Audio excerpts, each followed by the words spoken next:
the boat can take up to a week to be ready to go. It only goes when it's got enough cargo. And I was prepared for sort of a long wait, which is why I'd really rushed through Georgia and Turkey and the rest of Azerbaijan to get to Baku. So if I was stuck there for 7 days, it wasn't going to be too much of an impact on the rest of the trip. In the morning, I rushed into town to buy a SIM card. The general advice is to phone Vicky, the Russian lady who can sort out with the ticket, at about 10 a.m. Usually she'll ask you to phone back later on if there's possibly a boat going or not. I phoned her at 10, she said phone back later. I got a phone call from Vicky and she said, yes, there's a boat going today, you've got to buy a ticket now, you've got to be on the boat by 5. Absolute mad dash back to my hostel where all my documents were, and then a mad taxi ride to the place where you can pick up the tickets from. And lo and behold, the couple who I'd heard about coming through the border to Baku were there just in front of me. I actually saw their 2 bikes when I was in the taxi. Saskia from Germany and Pim from Holland. So I met up with them there, we bought our tickets together, we get down to the boat and we get on, we tie our bikes up and we wait, and eventually the trains, which are the cargo for the boat, turned up about midnight, and then we eventually set off about 1 a.m.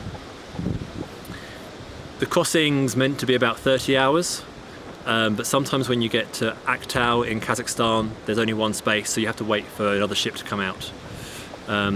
We got 3 meals a day, and we woke up in the first morning and I look at my phone and I've got data, and I think, I really shouldn't have data in the middle of the Caspian Sea. And we go out on deck and we're back in Baku harbour, 80 kilometres up the coast, and you can just see the Baku towers and the flagpole.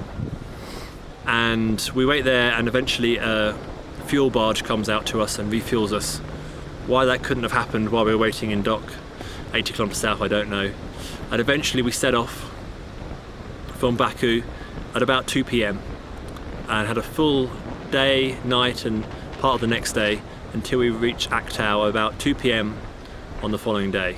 It took us 6 hours to get the bikes through customs, which involved filling out forms, doing our own photocopying, getting stamps, hours walking around port trying to find the right person with the right stamp, and each department only had one stamp and it could be with any person anywhere in the port. And after getting the right piece of paper, paying a fee and getting 4 stamps and doing hundreds of photocopying, including fixing the photocopier which was broken, we eventually managed to get into Aktau for about 9-10 p.m. So while still in Baku, I had ordered a new fan which my parents were sending out. So while I've been waiting for the new parts, we've got the new tyres are fitted,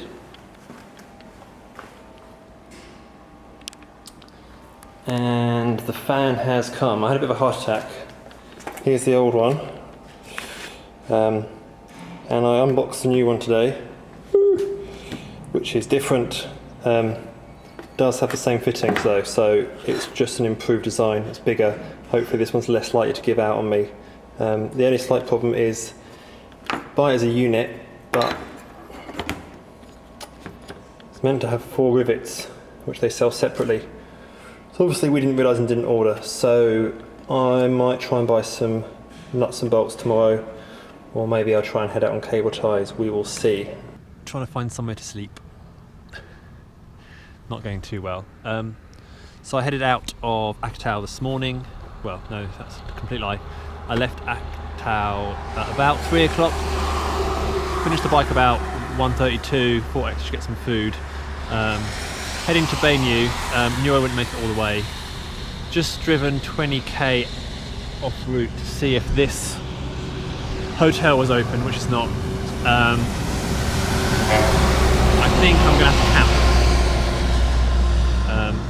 The rain has stopped a bit, so hopefully it's going to be not too muddy to get off the track and find somewhere hidden. First night wild camping. The weather's held out, hasn't rained yet, but I think it might soon. At least I've got the tent up before it does. A little bit nervous. Wild camping. From Bainu on, I knew there was limited fuel, so I'd got my jerry can all filled up and headed out on the road the following morning. It was going to be a really long day. It's about 500 kilometers, including a border crossing into Uzbekistan, which can be one of the worst. It's about 20k in, the road is pretty dreadful. I decided to stop to take a photo. And between me and the side of the road, there was some sand. I thought I could make it through it, and I completely fluffed it and came off the bike pretty hard, twisted my ankle and my knee.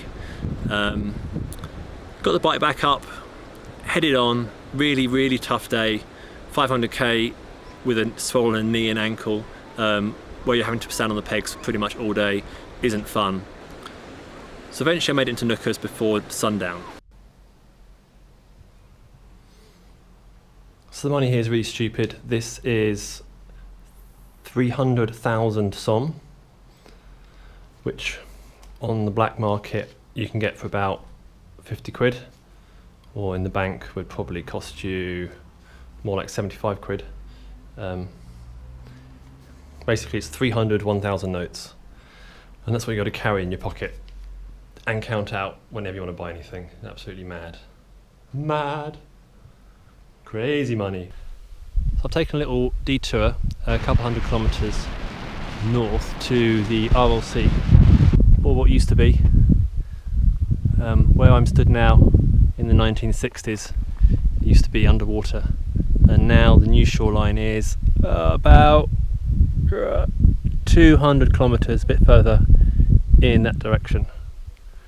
I'm fairly near where there used to be a port and a fishing town, which obviously is not anymore.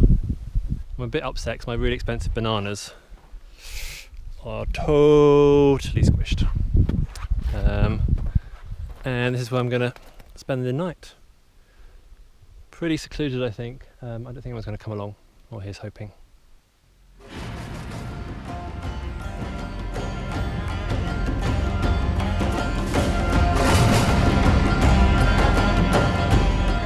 So after my night at the Aral Sea, I drove down to Khiva, which is the first sort of town on the Silk Road tour that people visit, or the last, depending on which way you're coming. And it's the first time I've really kind of hit that Silk Road trail and hit that tourist trail. Incredible place. I put up some video and it was pretty great. There was restaurants with English menus. I am on the road between Khiva and Bakura. It's pretty much just desert. It's 40 degrees. The road though is a 2-lane highway, so it's pretty easy. About 450 kilometers today. Just stopping to drink loads of water. I'm drinking so much, but that's the only way to keep cool, really. Oh, and there's flies. So a few bits on the bike. There's been some pretty bad roads, mainly in Kazakhstan, particularly on the way from Bayan to the border. So I've lost one windscreen bolt, which I've replaced. I fixed my light with some cable ties and a bit of toothbrush. That's when I managed to crash in the deep sand.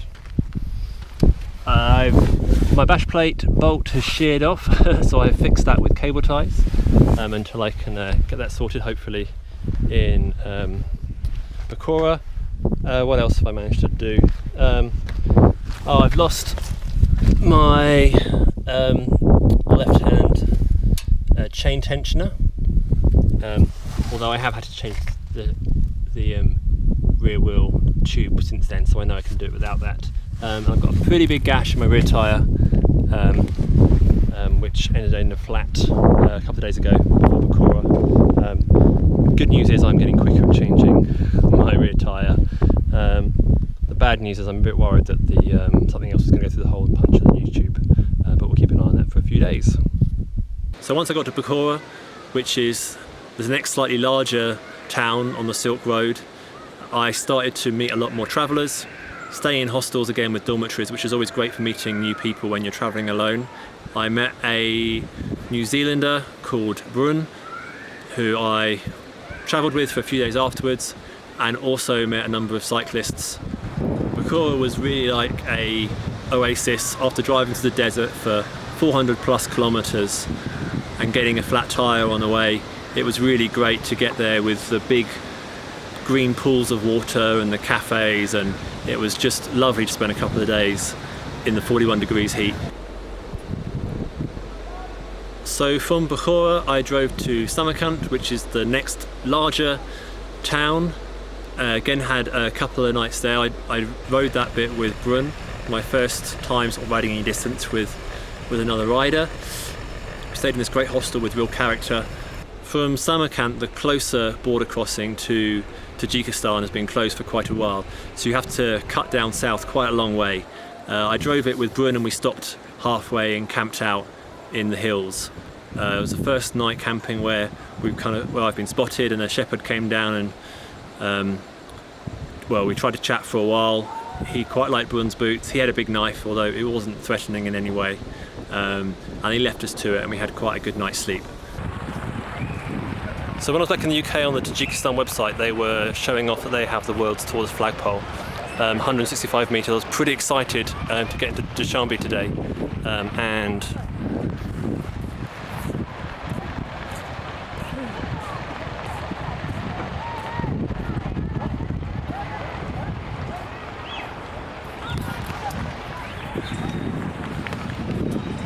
here it is. But unfortunately, it turns out that Azerbaijan now have a taller flagpole at 170 metres, which I've already seen because it's in Baku. Anyway, I'm sure there's other stuff to see, but I'm going to head off for the Pamir Highway tomorrow.